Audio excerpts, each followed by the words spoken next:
There is a responsibility, if one chooses to occupy a leadership position, to be an effective leader, because one's positive attributes and one's faults will both be amplified by the number of people influenced by the leader.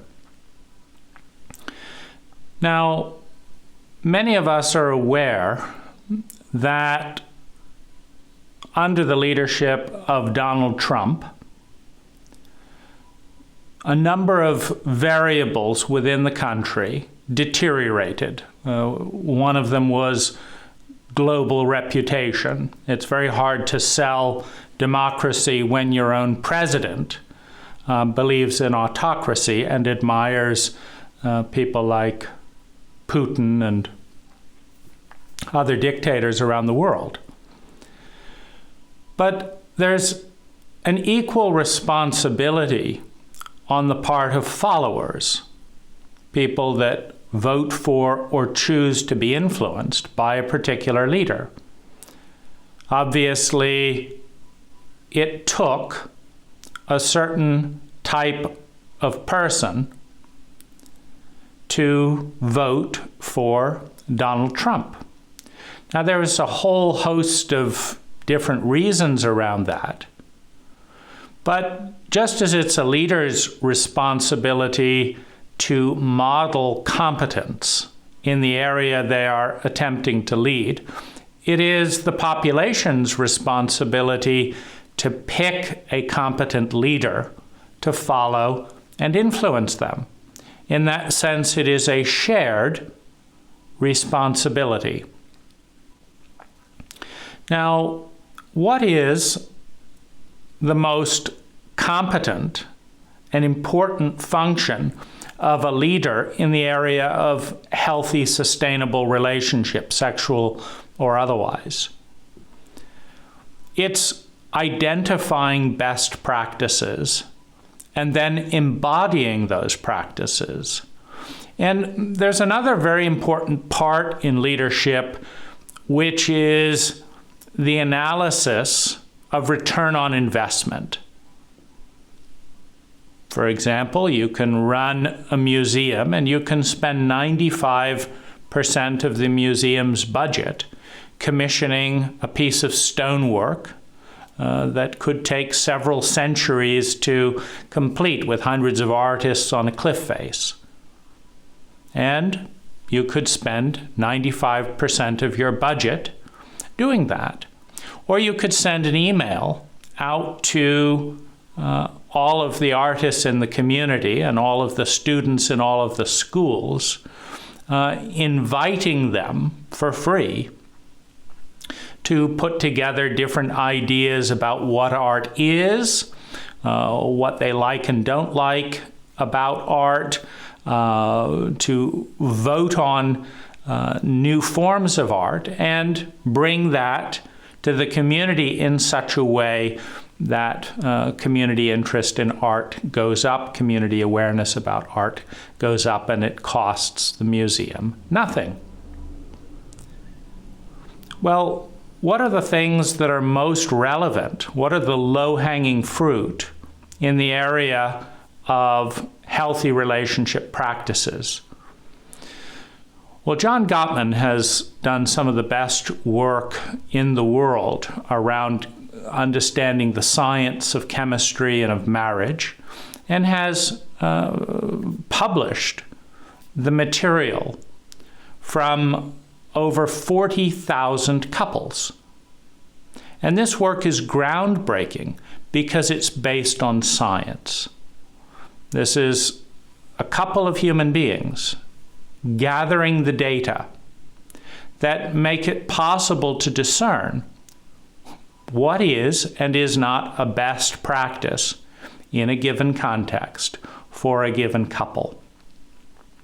Something that we come into this culture knowing little or nothing about, reflected in the extraordinary abuse statistics. More than 25% of us will participate on one side or the other in sexual abuse.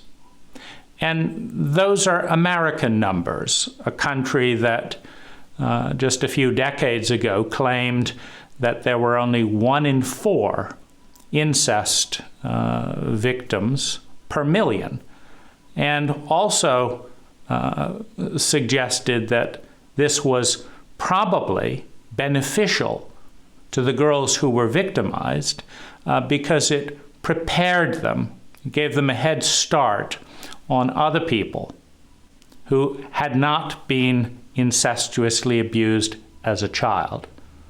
America is a cult that does not like its shadow. It doesn't like to look at the areas it fails. It likes to look at the areas it wins. It doesn't like to look at its inadequacies. It likes to look at its superiorities.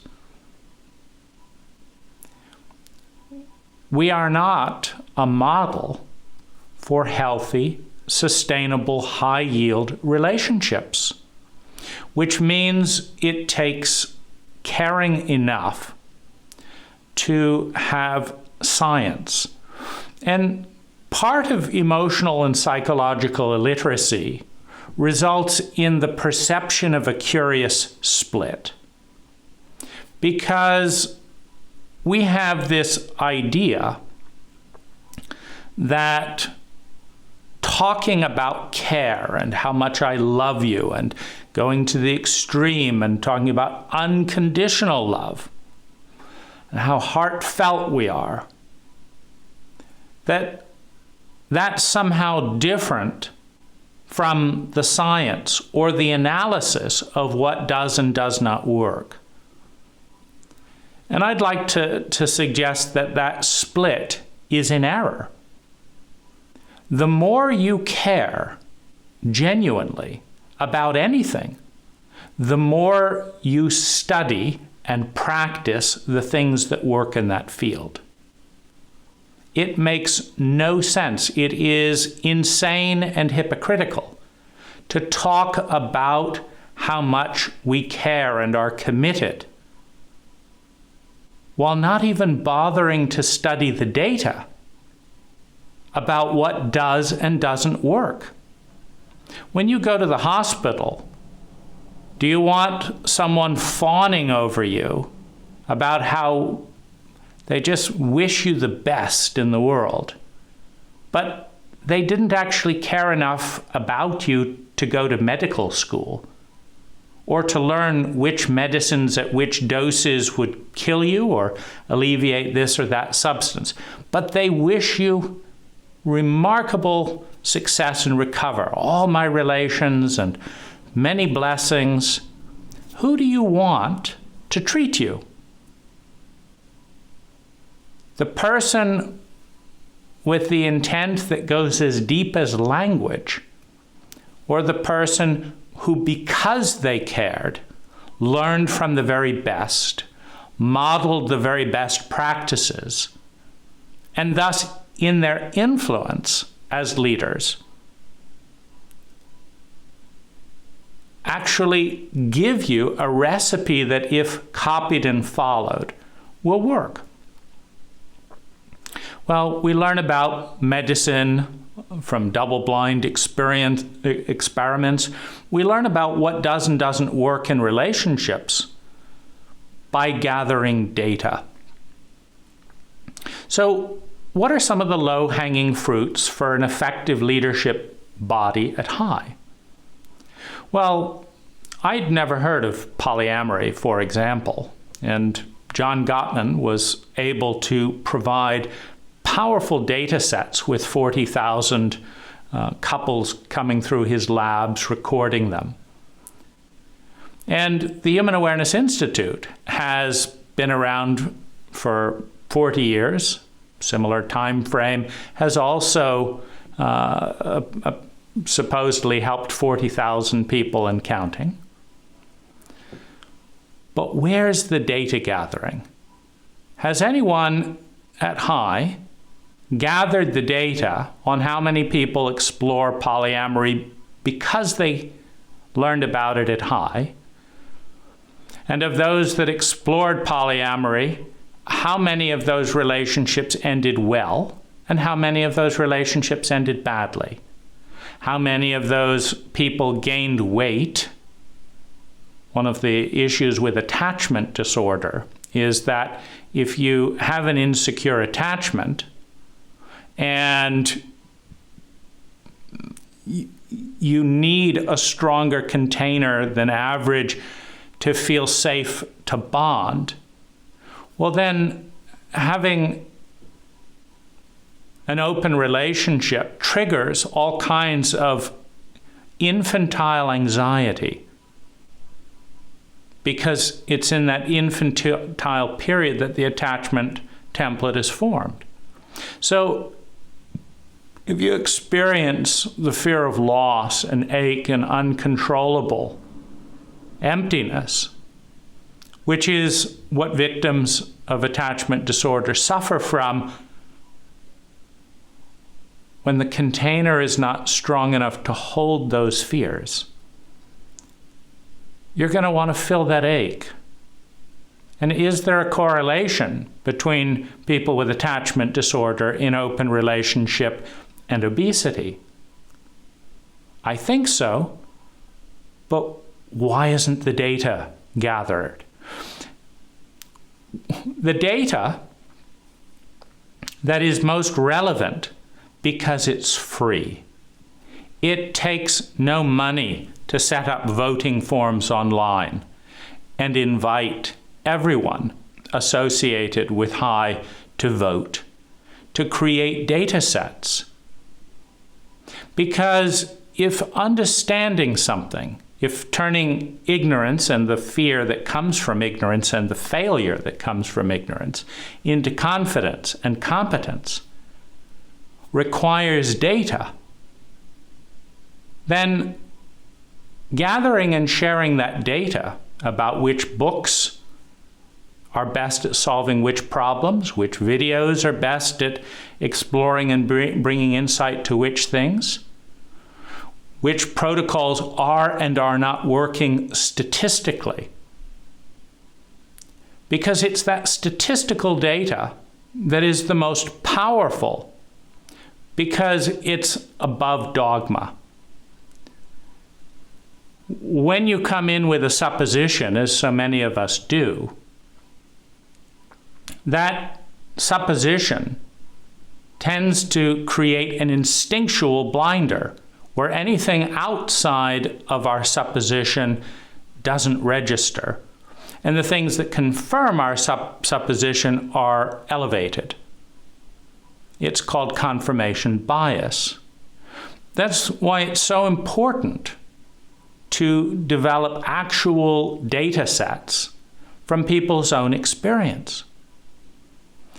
Now, the most valuable thing that a large group that practices a variety of different things can do is measure impact and protocol and share that freely.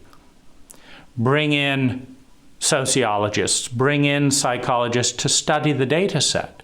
Turn it into something that the world can learn from. Not because another teacher spouted their dogma, but because thousands of people freely offered data about what kind of endings work and what don't, about how different people with different attachment templates come together and traumatize one another, about how much impact trauma literacy or illiteracy has in the relationship. In other words, if people fill out how often and how traumatically their relationships end, and some of those people are trauma literate, and some of them are trauma illiterate, and there's a 50% gap in the level of trauma around the ending, meaning that people who take the time to read a few books are 50% less likely to re-engage with trauma. Or is it 20% or 15%? What is the amount of positive impact we can expect from a given approach?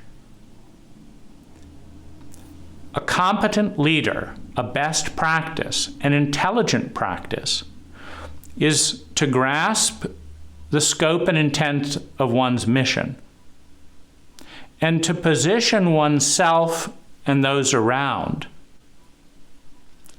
to occupy the best practices.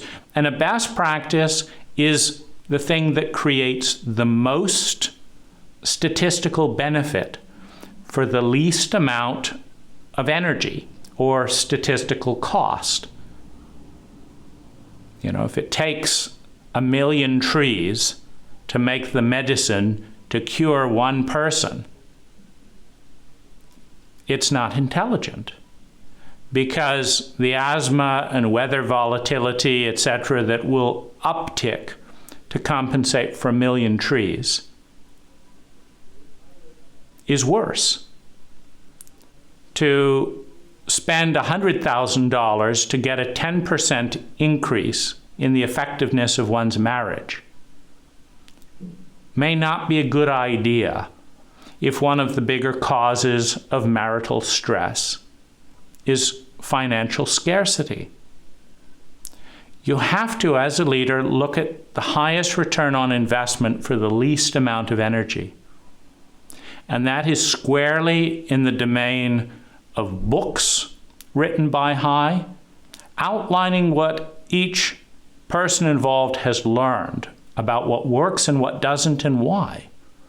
Books, educational videos,